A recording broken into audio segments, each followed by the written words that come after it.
Hello, this is Joe back with another video. I thought I'd talk about a couple of different products that are really neat for flight simulation, Microsoft Flight Simulator. One of them is Beam Head and Eye Tracker. It's used in conjunction with OpenTrack. Those two programs got to be running, flying on a monitor or a TV screen. This is about the best you can get without actually having a virtual reality headset. You're able to look around the cockpit and actually have the camera pan left and right, up and down, and as you lean forward, lean back, the camera will translate forward and translate back, and also from side to side and up and down. You can actually sit up higher in your seat and look around, sit down lower in your seat, and just about everything in relation to what a VR headset could do, this one could do as well. What this uses is a webcam connected to your computer, mounted either on the top of your monitor or on the bottom of it, and the program uses the camera and tracks your head and eye movements.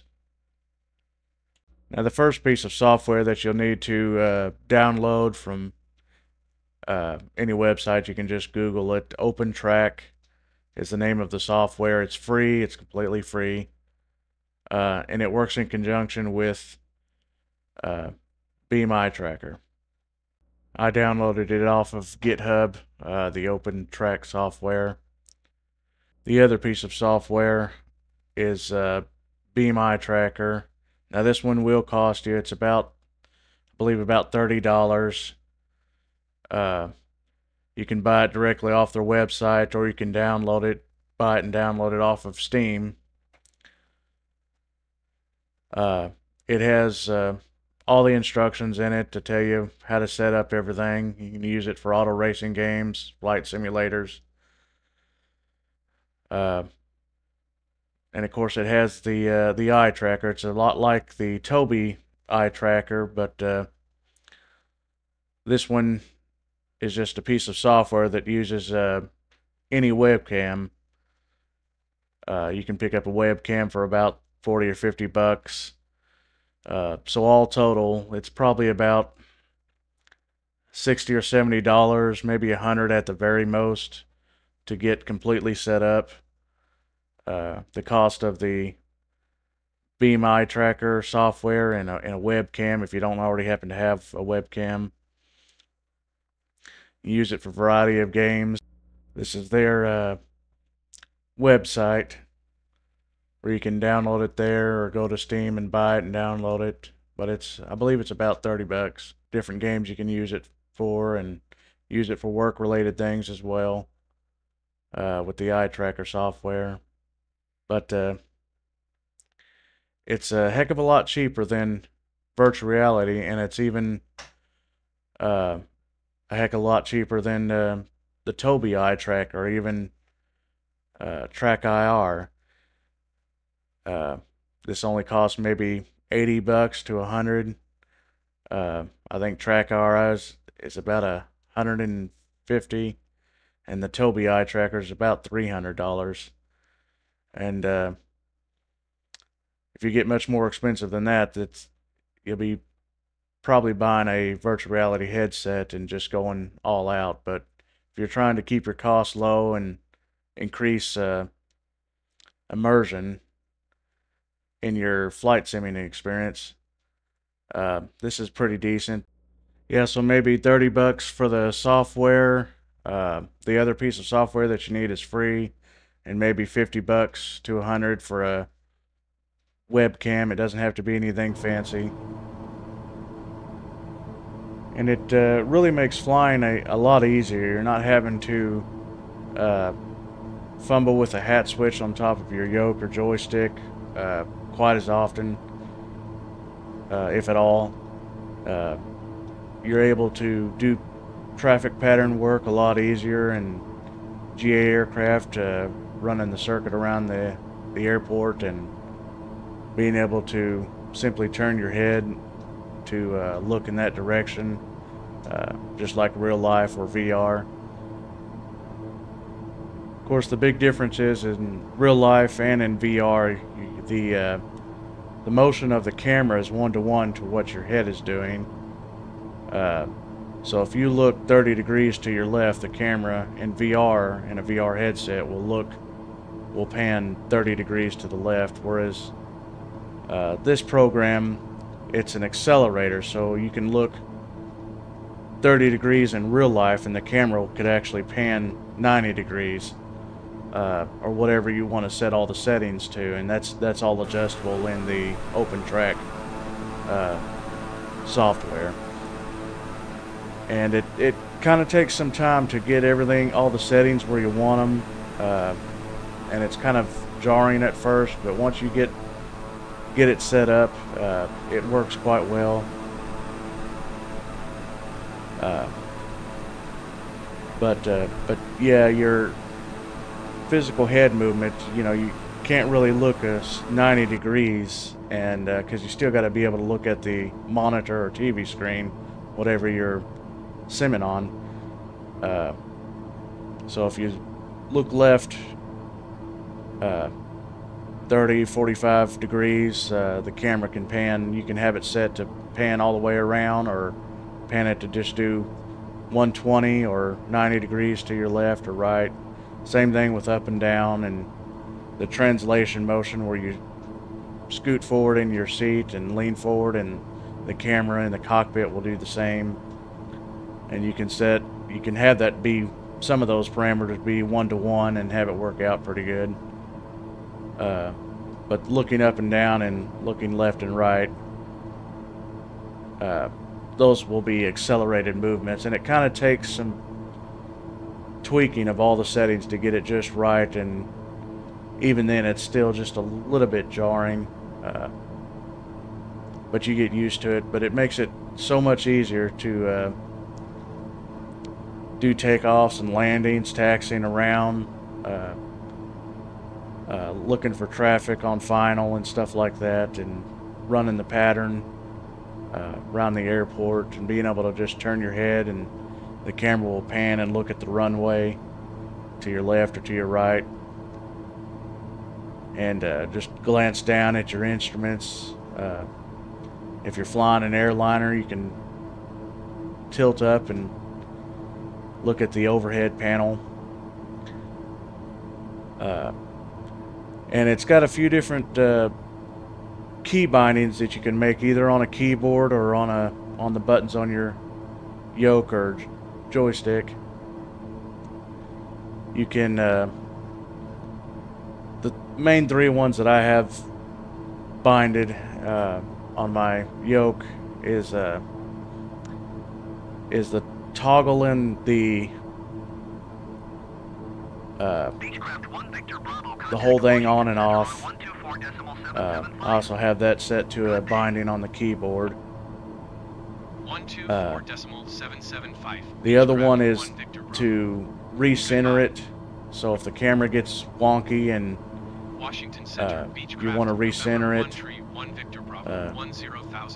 you can bind a key for that, and just get your head in a comfortable position looking straight at the monitor, and press the button and it'll center the camera, and then you can go back to doing your flight. And the other one I have is where it pauses it, where it kind of pauses the head tracking. It doesn't adjust any of the parameters or recenter anything. It just pauses wherever you've looked at and continue to look at. You can pause it and the camera will stay in that position, and that's super useful for when you're using the mouse to flip a switch or press a button, such as on the overhead panel, or maybe some of the lights on the instrument panel, or adjust something on the autopilot. Then you can press the button again to unpause it, and without having to recenter it or adjust anything, it should go back to just the way it was, and track start tracking your head and eyes after that. Now the eye tracker, I don't have that turned on. I don't like the way it moves the camera around when you twitch your eyes to look at something. I never could get used to it. I never could adjust the settings the way I like them. So I left the eye tracker part off, but it may be useful because it also pops up that bubble. If you want to enable that with the eye tracker, you can maybe useful for like tutorials, just if you're making content to show what your eyes are focusing on in the game, whether it be a racing simulator or a flight simulator or whatever. Now this can be used for airliners and jets and stuff, and it works perfect for that, but I think this piece of software would really come into its own for bush flying with small airplanes, flying VFR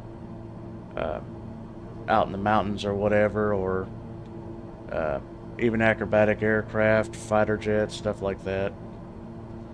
But yeah, I just wanted to talk about this product.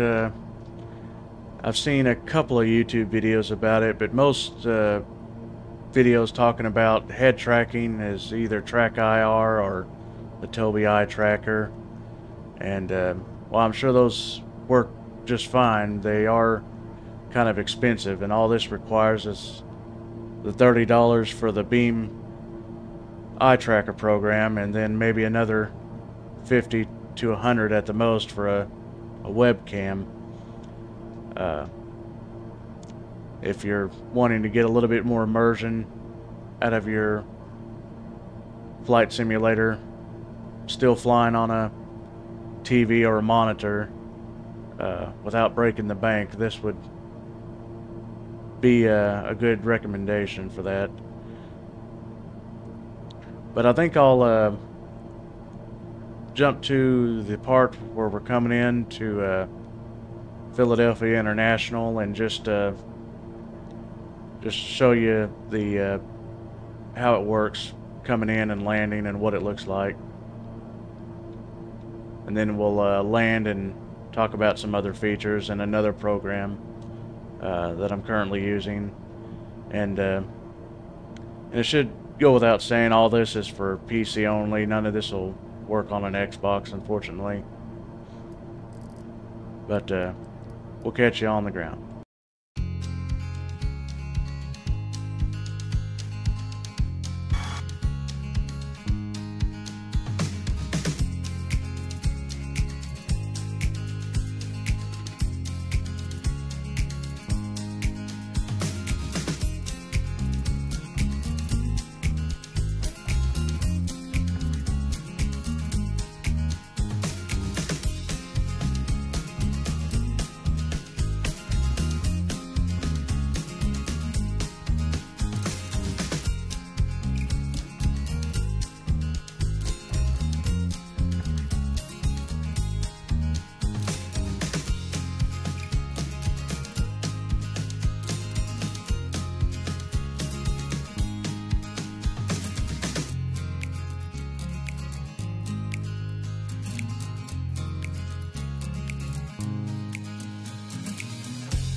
Okay, we're back. Fixing to turn final for, I think it's runway 8. Kind of bizarre where it's at because you have to fly over the tower and over the terminal to land on this particular runway that they assigned me. And the other two runways are a lot longer, but this shorter runway, I guess, is mostly used by GA aircraft, and it's right there next to the GA ramp at Philadelphia International. This is actually the first time I've ever landed here, and I didn't bother looking at any charts or requesting a different runway. So I kind of skew off to the side so I don't have to fly directly over the tower. But it's just kind of bizarre. I don't know if this is proper procedure for coming into this runway or not.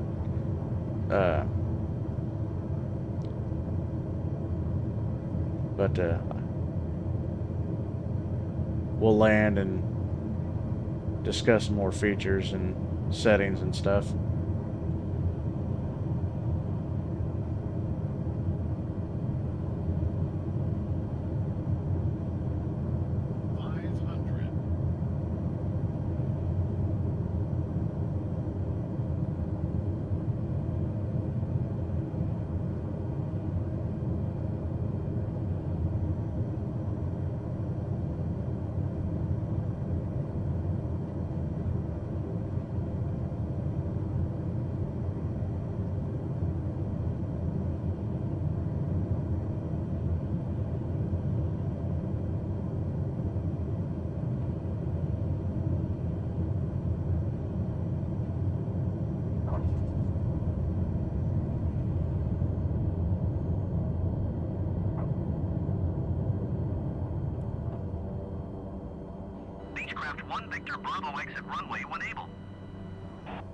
But yeah, once you get all the settings dialed in, taking off and landing, the camera's pretty stable.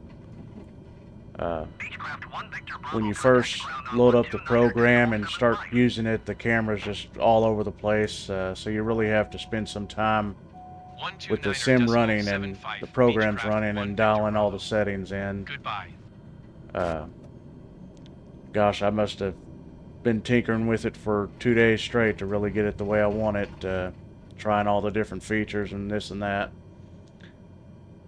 But this is just about perfect for me, and of course a lot of it depends on the size of your monitor and how far away you're sitting from it.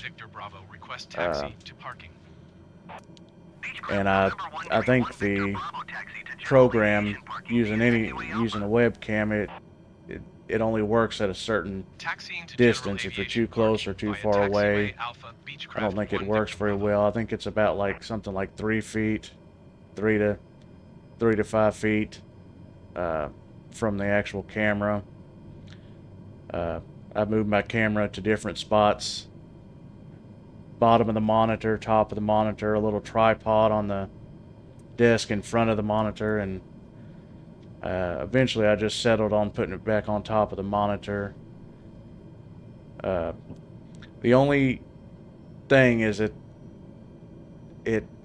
on top of the monitor, and it may be because my TV's too big, but on top of the monitor it sometimes has a hard time tracking my eyes and my face if I'm looking down at too much of an angle, and it will lose track of my face, and you'll have to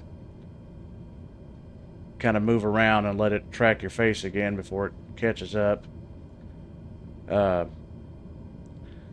And as far as lighting goes, it doesn't have to be in a perfectly well lit room. I usually sit in a pretty dark room, as long as you have some kind of decent light source shining on your face, a lamp or whatever. I've never really had a problem with it, and I'm sitting in a pretty dark room most nights that I'm on the sim, and uh, but the more light there is, the easier time it has tracking your face. So more light's not a bad thing. I don't know if that's a problem with Tobii Eye Tracker or how much light that thing requires, but using a webcam, it's pretty decent. But I still had to have a lamp or some kind of light on, shining on my face where the camera could see my facial features. The light off the TV screen wasn't quite enough, especially if you're doing any night flying. And here we are pulling up to the parking spot. We'll shut it down, and uh, I'll show some of the different menus and what the pages actually look like on the program.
Okay, we'll pull up the main page that you'll look at for the Open Track head tracking software. This is the free one that works in conjunction with Beam Eye Tracker. You have the mapping where you can set all your parameters and the scale at which the camera pans around in relationship to your head movements. Uh, Yaw, pitch, roll, XYZ axis, translation. Uh, you can actually tilt your head and the camera will tilt too if you'd like to set that up. Shifting your body left, right, leaning forward and backwards, and shifting your body up higher so you can look higher. Uh, I think I'm re-enabling all the axes to demonstrate what they all look like. I have a few of them disabled because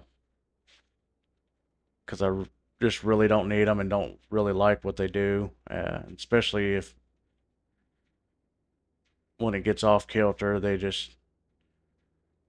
But leaning forward and is super useful for looking at the instrument panel, looking at the pedestal, stuff like that.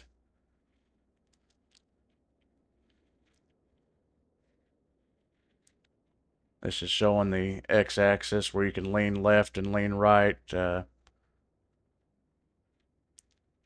sitting up higher to see over the dash, crunching down lower to look at the pedestal or some switches or stuff on the lower instrument panel.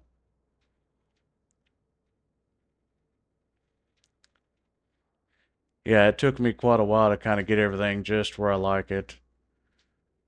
Uh,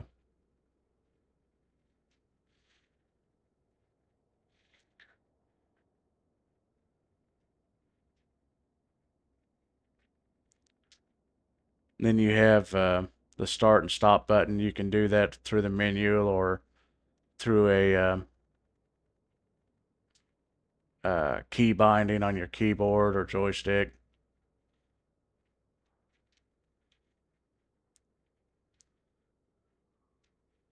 But yeah, this is This is where you'll do most of your settings and adjustments and key bindings. Um,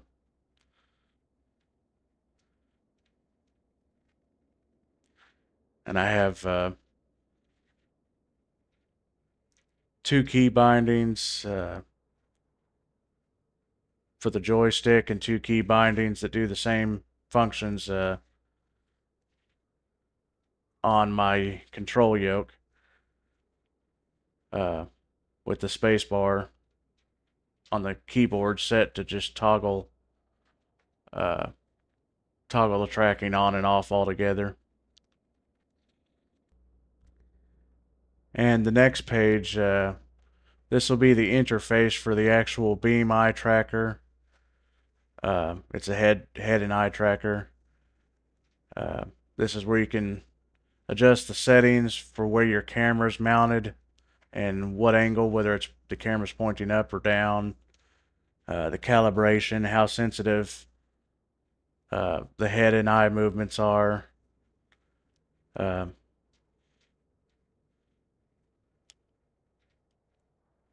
you won't actually map anything or adjust the scale of anything in this program.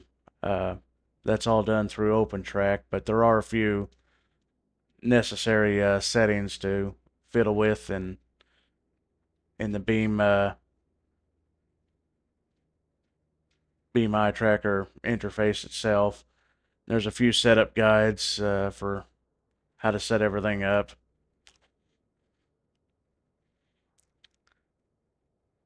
And like I said, 30 bucks isn't bad, and it works really great with just any webcam. It doesn't have to be anything super fancy.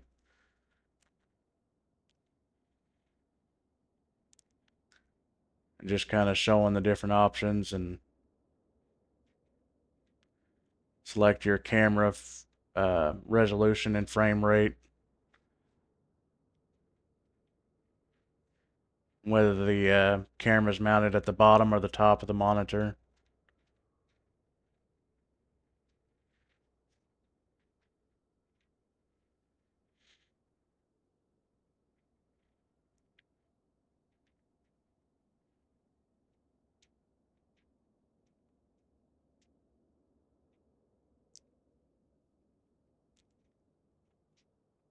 And this part is where you'll calibrate the eye tracking.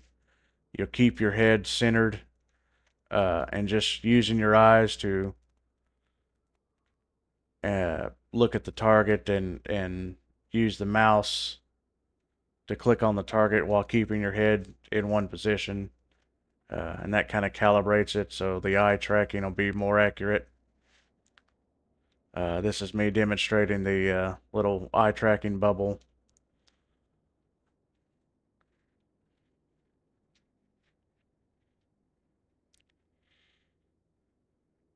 You can make the little bubble smaller or larger.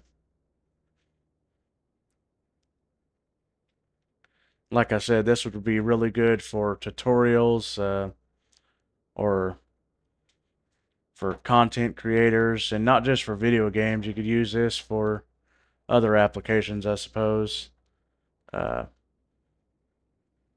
to have the viewers follow along with what you're looking at. This is me calibrating it again. I didn't have it quite set up right, I guess.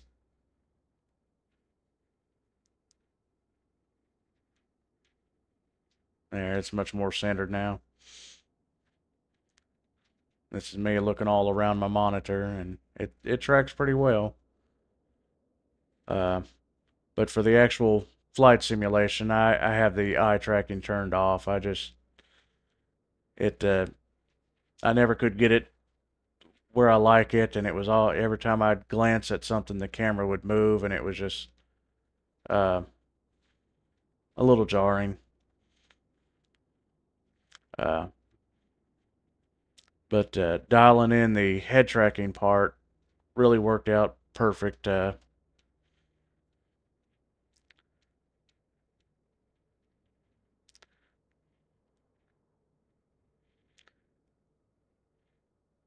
And it just makes takeoff and landings so much better. easier. You don't have to fiddle with buttons or uh, the mouse to look around the cockpit or whatever. You can just glance and the camera will pan that direction. In this setting on the open track, you want to select the input to eyewear beam. There's several different selections. You want to put it on beam eye tracker. The output will be on fast track 2.0 enhanced. That's what you'll want to have it on. The filter, I just put it on natural movement. It seems to work pretty good for me there. Uh, the little hammer is just kind of pulls up some settings and you can go through those. This is like the how sensitive it is and another parameter and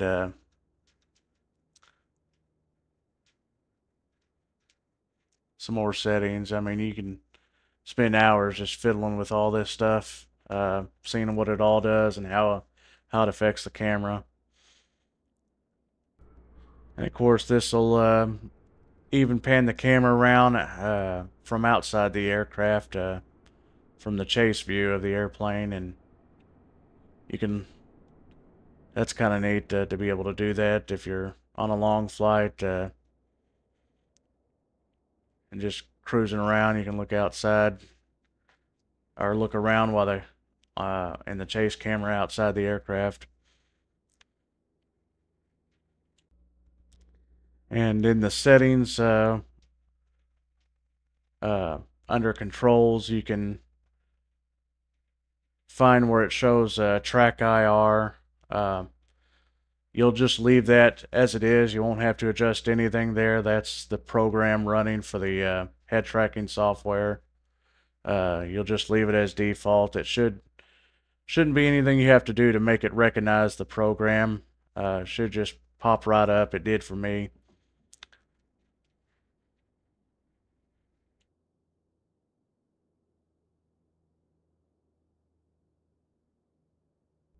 And the last bit of software that's really useful and really neat is dynamic LOD, and you can download this off of GitHub or one of the other sites. You can just Google it and figure out how to download it and all that. But what this does is it adjusts the terrain level of detail and object level of detail depending on how far you are or how far high you are off the ground, AGL, above ground level, instead of sea level, because it goes off of ground level.